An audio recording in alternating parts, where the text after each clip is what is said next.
Ayun, how did you prepare po dito sa role niyo dito sa For the Widow's War? role,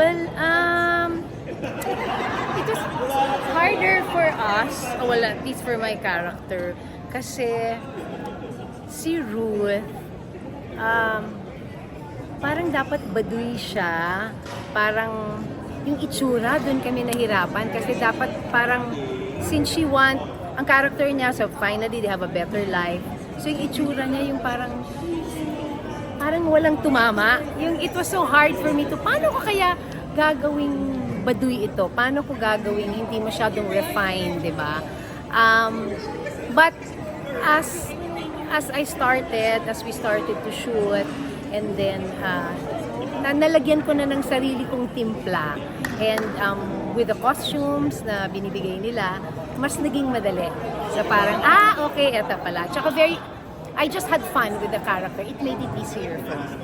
This is your second serye with Bea Alonzo, di ba? The last one was Yes, Love Before Start Up, Sunrise. yes. Third na pala. And then Love Before Sunrise with That's right, Andrea. oo nga pala. Kaso parang hindi kayo Why, hindi kami nagkaroon. Yeah. And right now, pangatlo na. And Yes. pangatlong serye din ni Bea. Yes. Parang somehow, Oo nga, no? kasama ka I didn't lagi think of it related. that way. Yeah. How's it working with Bea?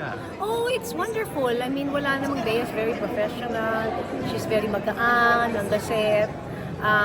Wala pa akong sobrang maraming eksena with her, pero working with her is a breeze. Wala namang ano.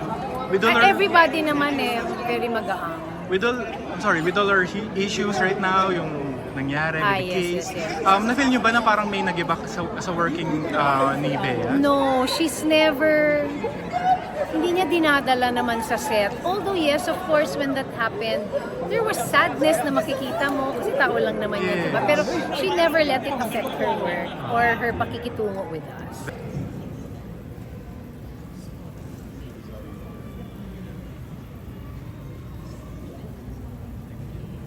Can we have a mic over? Sige. Ibabasa mo ang aking mic. Ayan, okay. Ayan, magandang yung tatanungin ko, inagaw agad yung mic ko. Ayan, kay RJ of course. RJ, what makes Widow's War unique from Widow's Web and Royal Blood? And ano na rin, segue na rin sa tanong, parang, kasi yung isang character from Royal Blood, no, marami pa bang mag-crossover? Okay, simulan natin yung sa ang difference. Ang laki-laki ng difference kasi yung nga lang sa Royal Blood, challenging na siya kasi coming from Widow's Web na successful. So, kailangan talaga lagpasan namin ang Widow's Web. So, Correct. Royal Blood pa lang, napaka-challenging na.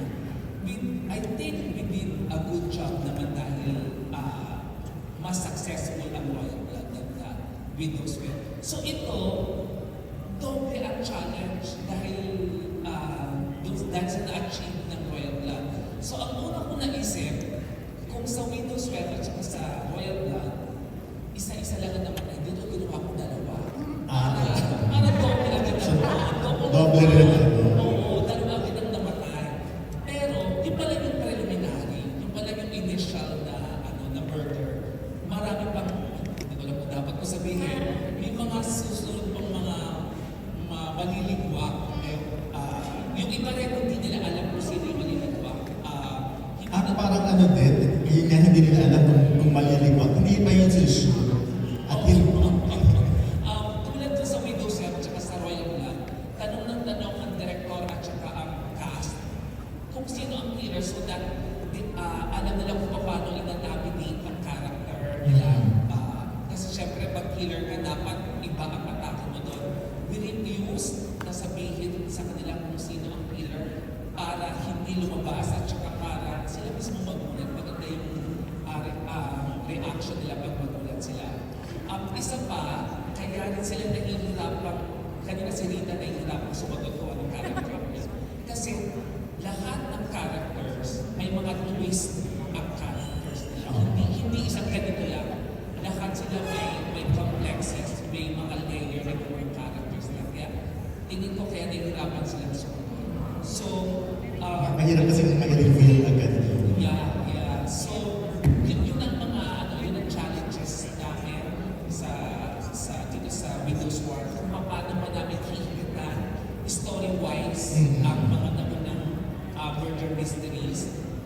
pero with these actors naman at saka with Direct C, alam naman namin na maganda ang magiging show na to at manghuhula ulit ang tao hanggang sa dulo. Kasi ngayon pa lang pinag-uusapan namin ni Helen kung ano yung mangyayari, maski siya nagulat. So, umaasa ako na mas pati ang cast magugulat, pati ang audience magugulat. Tapos yung pangalawang question, Aside from yung character nila, sino-sino yung mga mag-crossover? Kasi di ba laging may gano'n? yeah, pinag-uusapan lang din namin ni Helen. Okay, sabihin ko, no? Oo. Si Emil, si Arthur, magka-crossover siya para lang itahin niya yung nasa Windows Web kasi siya, nasa Royal Blood. Yes. As an investigator, itatahin niya yung tatlong shows. Tapos, balak din namin, tinatanong ko na yung availability ni si Banes. Kasi, From ano din siya, di ba? kasi yung Widow's Web. Kasi yung character dito ni Jackie Lu Blanco, si Ruth, she tries to be fashionable. Medyo, pero nalilibang siya, medyo baduy siya. Kasi nag-a-appeal si Hillary na talagang lamboyang din manamit. So, plano namin magkaroon ng eksena na nagpapatalbugan sila sa fashion. Ayun na. So, hopefully, matuloy yun para dire-diretso ang success ng murder mysteries ng Jim. So sa ending nito, masishock din kami kung sino na naman yung killer. Parang laging ganun. Kasi di ba laging pa-trending yung Royal Blood kung sino ang killer? That's what we hope to achieve pa rin. Sa Widow's Web kasi at saka sa Royal Blood, even sa Labandeta, yung unang murder mystery ng Jimmy, yung reveal ng killer talagang nasa last frame. Nasa last episode, nasa last frame. Gusto namin ituloy ang tradition na yun from 2007, the first murder mystery ng Jimmy, na ang last frame talaga, meron pang iniiwan sa audience para talagang kanilang. So yun din, last na tayo. So yung killer, rin siya masishock na siya yung killer. Narinig ko si Jim one time, meron siya may hula kung sino ang killer. Tapos, gusto ko sabihin ng ibigan. Okay. Sige, exciting na. Tsaka sobrang challenging tayo sa iyo. Ayan, good luck ha. Lagi naman nataas sa training. And for my final, maraming salamat RJ and everyone. And for my final question, of course, actually dami nang natanong kay Carla and Bea kanina. Pero sige, tanungin ko na rin Carla and Bea. What have you learned so far from your character that will also be a valuable lesson to our viewers? Ano yung mga natutunan niyo sa character niyo na magiging kapaki-pakinabang din naman sa mga viewers?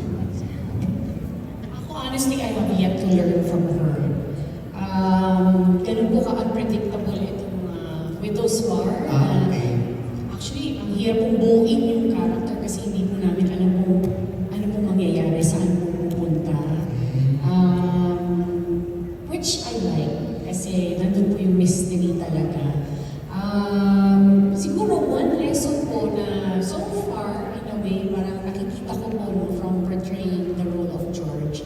Parang, yes, you love your family, gagawin niyo po lahat para sa pamilya ninyo, mahalin niyo sa buhay.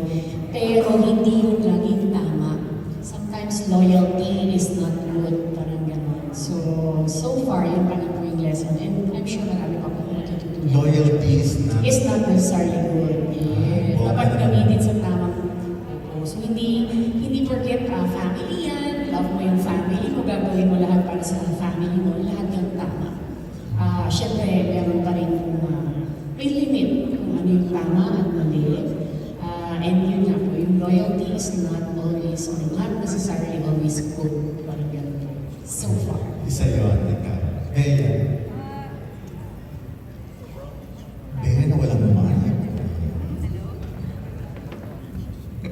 Yeah, parang tama rin si Carla, masyado pa pong maaga para masabi ko ano yung mga natutunan. But siguro initially, I can say na na-inspire ako dun sa character to really fight for what is right and always trust her instincts pagdating sa if you're smelling something fishy, kaya ano sa tingin mo may gut feeling ka na parang may mali, you always have to trust your gut because it's there for a reason. So, applicable sa inyong dalawa yung lesson na yun. I guess so. I mean, sa lahat. Sa aming dalawa, I guess. Pero, I feel like this will be a long journey and marami pa akong matututunan sa character as we are doing it, as we are going along dun so yun na lang yung initial. Kasi hindi ko rin naman pwedeng sabihin sa inyo lahat ng matutunan ko. Baka naman mahulaan na nyo na yung plot, diba? Ayan, thank you. Pero last na lang talaga, Bea and Carla, nabasa ko sa yung mga comments sa isang social media at parang sinasabi, iba daw yung level of kagandahan nyo ngayon. Para daw kayo mga marshmallow sa sobrang lambot at sobrang ganda. So, sa tingin nyo, saan ang gagaling yun ngayon? Aside from, of course, sa mga stylist natin. Oo, it takes a village bago ganito. I don't know. Happiness. Anong sagutin? Siguro if you focus on yourself, yun yung nagiging effect. But if you focus on yourself and your healing, so I guess that's what happens. Ayun nga, di ba sabi, pag happy ka, lumalabas na. Yes. Ikaw, Carlos. Siguro yung pag-aalaga mo sa sarili and the importance of surrounding yourself with people who lift you up. Yung bang parang doon tayo sa masaya, sa good vibes, yung ganun mo. Iwas tayo sa yung toxic, iwas tayo sa anything negative or anything that will bring you down. And surround yourself with the right people who will uplift you. And of course, yung hindi pagpapabaya sa sarili, yung